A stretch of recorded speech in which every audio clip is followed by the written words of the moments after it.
ouvriers de chez Altenew qui sont superbes. Alors, nous avons des dies. Alors, il y a ceux-là. Vous allez me dire, oui, des rectangles. Mais ce sont des rectangles avec un coin arrondi. Et vraiment, pour faire des cartes, des ATC ou autres, ça peut être assez sympa. Donc, ça peut servir vraiment pour tout. C'est polyvalent et c'est pour ça que je l'ai pris.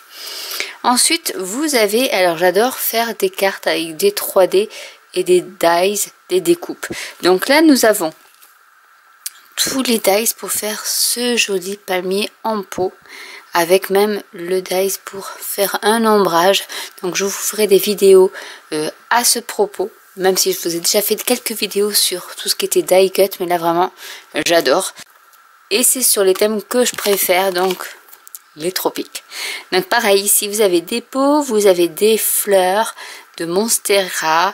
Vraiment, voilà. On vous met tout ce qu'il faut.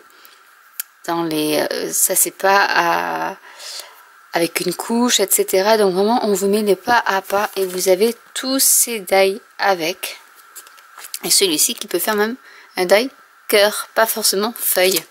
Ensuite, j'ai pris les cover die parce que j'adore. C'est vraiment quelque chose qui donne une touche finale à votre carte. Et là, c'est l'Ornate cover die qui est voilà assez joli, qui va faire quelque chose de très fin et vous pouvez mettre en arrière une couleur plus foncée pour relever cette couverture de die.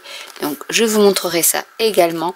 Ce pochoir qui n'est pas une nouveauté mais qui est en rupture de stock puisque tout ça je l'achète en Grande-Bretagne chez Seven Hill Craft. Je vous mettrai le lien en barre d'infos où c'est un peu plus cher que chez Altenew, mais il n'y a pas forcément des frais de port et il n'y a surtout pas de frais de douane et c'est ça que j'aime. Donc du coup celui-ci est en rupture de stock, il est revenu et c'est pour faire des façons tartan plaid. Donc je vous montrerai aussi comment ça fonctionne. C'est très simple en fait, il suffit juste de faire dans un sens, de faire une rotation à 90 degrés et vous avez votre motif qui se crée et vous pouvez faire une jolie carte toute simple comme ça juste avec un pochoir. Ensuite on arrive dans les nouveautés. Donc nous avons le mode vase qui est comme ça, qui sont des vases pleins mais du coup vous pouvez rajouter un peu de couleur avec les petits morceaux ici en fait. Donc je vous montre également ce qu'on peut faire avec et c'est super. Celui-là j'adore. Bon, il est arrondi et j'adore. Donc voilà, vous pouvez faire vraiment beaucoup de choses avec et du coup c'est ce qui m'intéressait dedans, c'est que après vous pouvez par exemple les mettre vos die cut palmiers ou autres et faire une carte tout en dimension.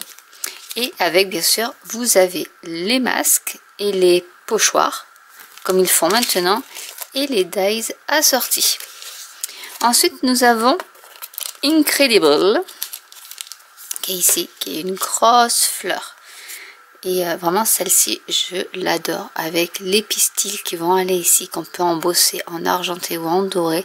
La calligraphie est très jolie, elle est en anglais certes et ces fleurs que vous pouvez ensuite coloriser avec de la méthode watercolor, les feutres à alcool, le set de tampons.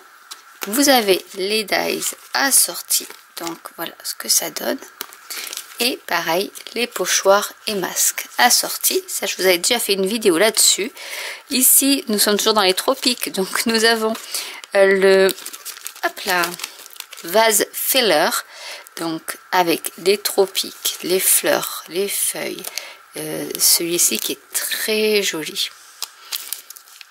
Voilà, du muguet, encore du muguet, de la verdure. Celui-ci va être bien coordonné avec les vases. Donc voilà ce que ça peut donner. Et si vous voulez faire des fonds de cartes avec des couleurs toutes simples, parce que c'est des tampons qui sont pleins, vous pouvez. Et avec, vous avez les découpes. Les dies. Alors celui-ci m'a tapé à l'œil. Parce que quoi? Pourquoi? Parce qu'en fait c'est pareil que le pochoir. En fait c'est façon plaid. Donc vous avez vos rayures. Ensuite vous pouvez rajouter ce que vous voulez dessus. C'est-à-dire si vous voulez mettre du rose, vous mettez du rose. Si vous voulez rajouter des rayures par-dessus, Vous pouvez également, vous avez des très jolies bordures avec un petit sentiment, un tout petit carré que vous pouvez utiliser aussi pour mettre au niveau de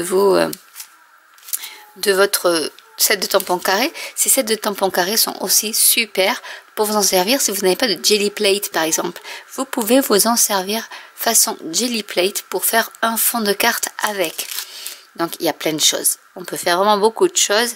Et là voilà, ça vous montre comment on peut réaliser notre plaid final. Donc en mettant bien toutes les étapes pour pouvoir le réaliser. Et vous pouvez changer la couleur ensuite si vous le souhaitez. Vous pouvez utiliser celui-là, mais vous pouvez aussi utiliser ceux-là pour faire la même chose. Ensuite, il y avait celui-là. Au début, mais pas vraiment. Je n'ai pas flashé dessus parce que c'est pareil, c'est des tampons pleins, donc on ne peut pas vraiment coloriser. Mais quand j'ai vu certaines de la designer team le faire, je me suis dit, même là, quand on voit ça avec cette texture, c'est trop beau. Et ces couleurs-là sont très très jolies. Du coup, bah, j'ai changé d'avis. Et voilà ce que vous pouvez avoir. Et vous voyez la texture. Et si vous faites par exemple des pages de scrap avec des photos, c'est vraiment les tampons idéaux pour le faire. Donc il y a les dies assortis. Et celui-ci que j'adore, vraiment ils en font pas mal avec ces feuilles en forme de fioriture. Et je les trouve magnifiques. Donc celui-ci s'appelle Simple Beauty. Et vous avez même une en noir et blanc. Et celle-ci, j'adore les mettre en fond.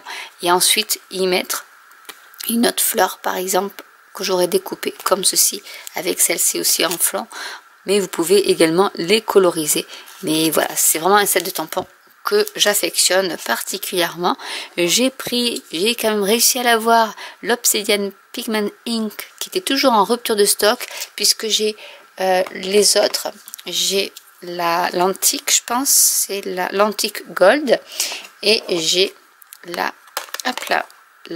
Enchanted Gold. Donc ça, c'était la troisième que je n'avais pas pris au départ. Je ne sais pas pourquoi, en me disant j'ai du noir.